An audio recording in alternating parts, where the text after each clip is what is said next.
I want to make a little note. We got someone special coming up next.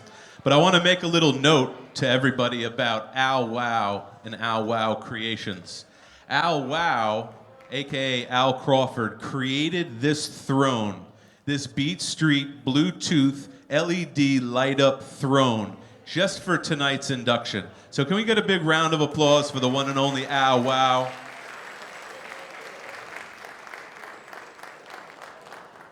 I think everybody's really excited for this, so I'm going to let Jay Quan take it away with Marley Marl. Legendary DJ Marley Marl, the template for the modern day hip hop producer. As a producer, DJ Marley Marl built a legacy from his humble spot at the Queensbridge housing projects. Many first heard his name on Roxanne Shantae's groundbreaking hit Roxanne's Revenge, but his legacy starts long before that.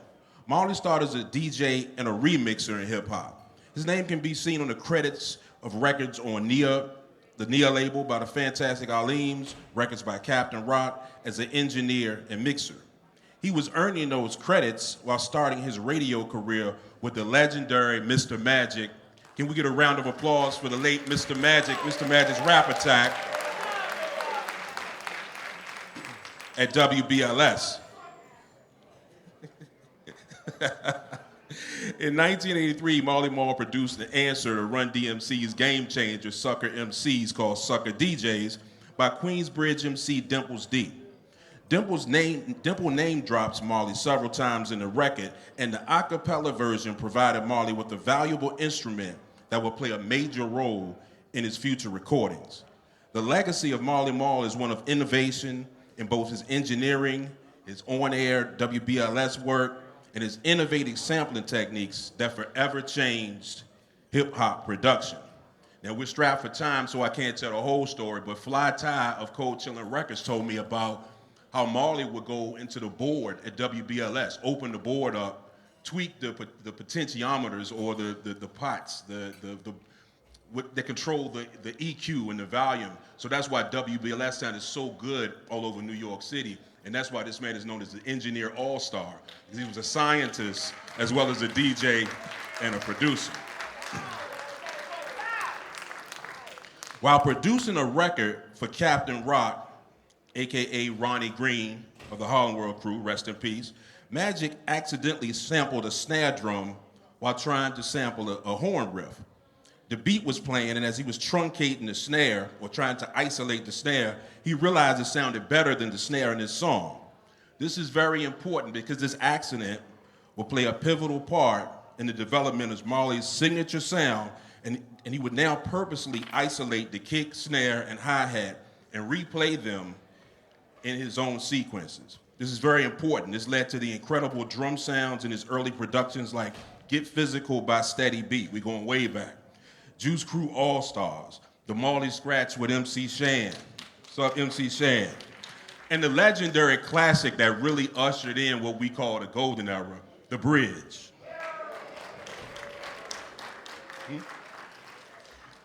Okay, so our previous inductee, Domingo, is going to induct the great Marley Marl.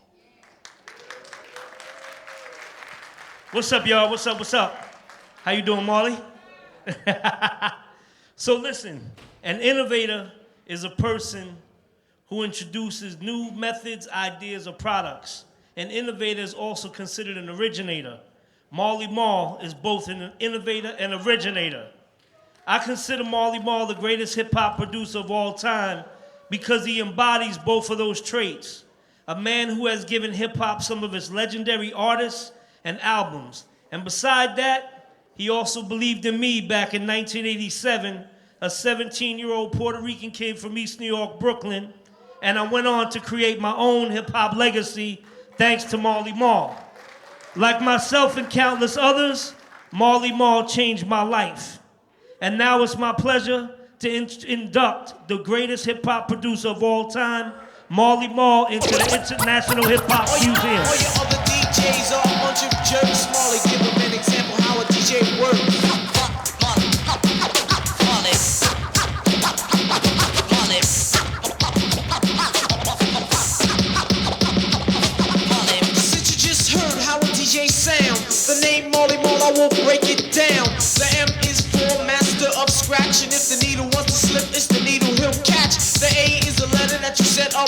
wouldn't call his beats music, I would call it art.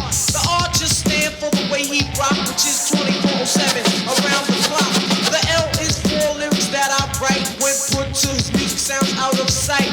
The E is for every beat he make, which sucker DJs persist to take. Don't play with the Y, cause it isn't a game. You ask why did he put the other DJs to shame? After this, there shouldn't be a story to tell. Yeah. At the end of that, it's M-A-R-L.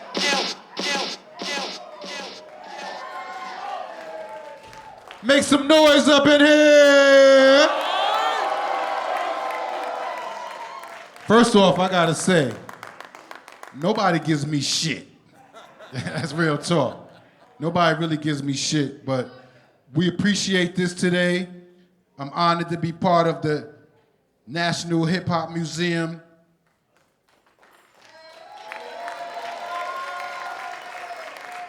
I just gotta say, if it wasn't for Mr. Magic, I would not be standing here right now. That's real talk. I was already doing songs with the Aleems and stuff, so I was going in the house direction. And I met Mr. Magic. He said, I want you to be my DJ. So I had to make a choice. Do I still play my house music that I love so much? Or do I have to go over here and make a change in hip hop? So I chose hip hop. And this is what became of it. I used to sit there and watch Arthur Baker and them in the studio in Unique. The first record they made, Jazzy Sensation, they didn't know, but I was there. My keyboard engineer, Andre Booth, played the keys on that record. Andre Booth brought me to Arthur Baker later on, and I was trying to let Arthur Baker hear my electronic stuff, not the hip hop. But he heard 1 second of hip hop on my tape and said, what's that? That was Dimples D record. We could put that out in 2 weeks, Nick. What you want to do? I had to make a decision.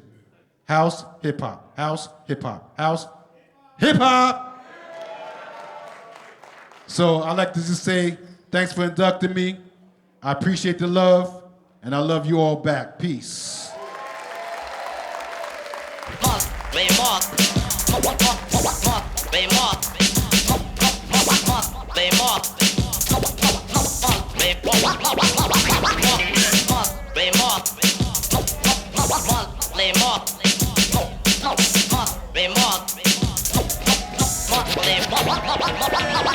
This jam is dedicated to the whack DJs, and it seems to be an awful lot nowadays.